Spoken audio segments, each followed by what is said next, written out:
kolkan halbeega safarka ciidanka amniga Puntland ee BSF waxa uu salka ku hayaa barbilowga gurmadkii ugu horeeyay ee gargaar ah oo la gaarsiinayo gobolka Sanaag gaar ahaan magaalada Baran iyo nawaaxigeeda oo biyo la'aan baahsan ay ka dhacday.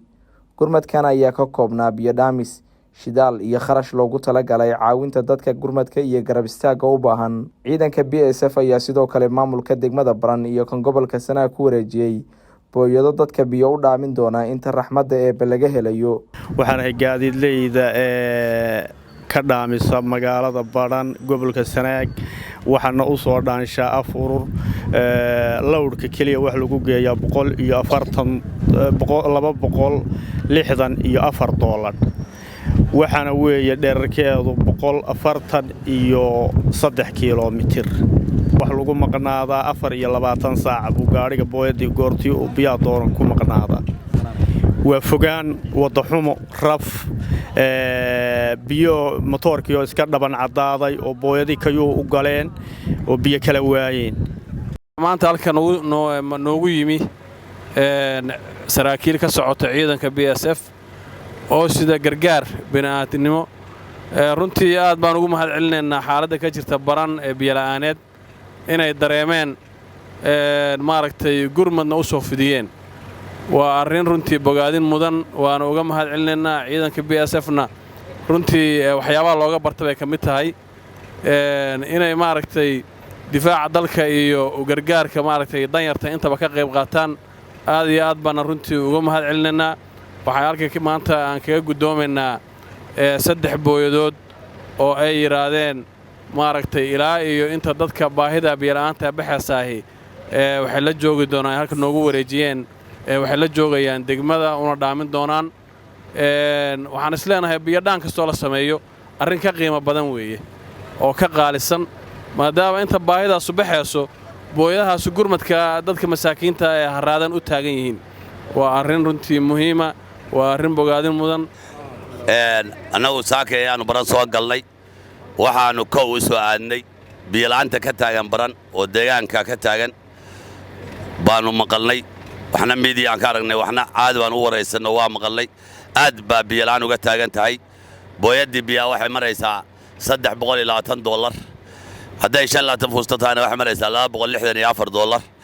waa arrin aad u yaab badan. biyo waxa ugu dhow meesha la Juurile iyo af urur.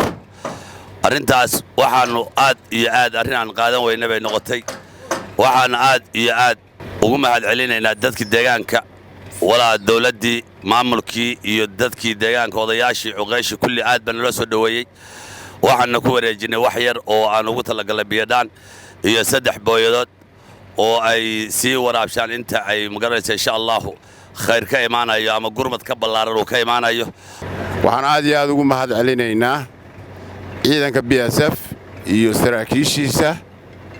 waxaan leenahay waxaad la wadaagteen walaalihiina reer Barameed dhibaatadii haraad ee haysatay waxaadna gurmad maaragtay aan la ilaawi karin u samayseen bulshada. annaguna aad iyo aad baanu idinka mahadcelinaynaa dhibaatadaas aad la qaybsateen bulshada iyo sida aad uga soo jawaabteen intaba.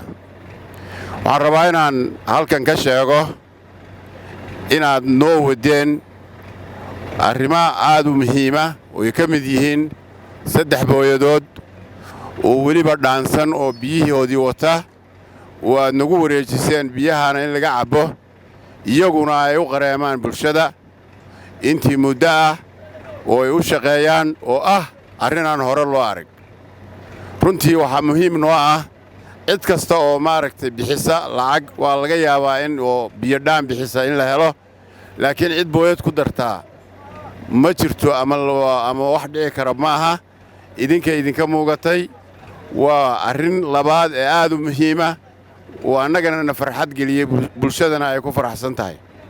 waxaan kaloo rabaa in halka ka sheego shidaalka halkaa yaal oo isaguna ka qayb qaadan doona horumarinta bulshada dhinaca biyaha sidii biyo loogu gaarsiin lahaa oo gaadiidka maaragtay u isticmaali lahaa oo isaguna gurmad kale ah oo isaguna muhiim kale ah oo aanu aad iyo aad ugu faraxsannahay sida aad maaragtay dhinac walba uga eegteen duruufta jirta lacagtaa la sheegay iyadana waxa weeye waxay ka mid tahay gurmadka ciidanka BSF iyo mas'uuliyiintiisu ay bixiyeen waxaan idinka mahad celinaynaa baahida ballaaran oo ka jirta gobolka wad bulshada la qaybsateen iyo jawaabta aad ka bixiseen oo wax badan oo maaragtay qiimo badan isugu jira waxaanu leenahay aad iyo aad baanu idinkaga mahad celinaynaa sharafka iyo wanaagga aad maanta u samayseen bulshada reer Badhameed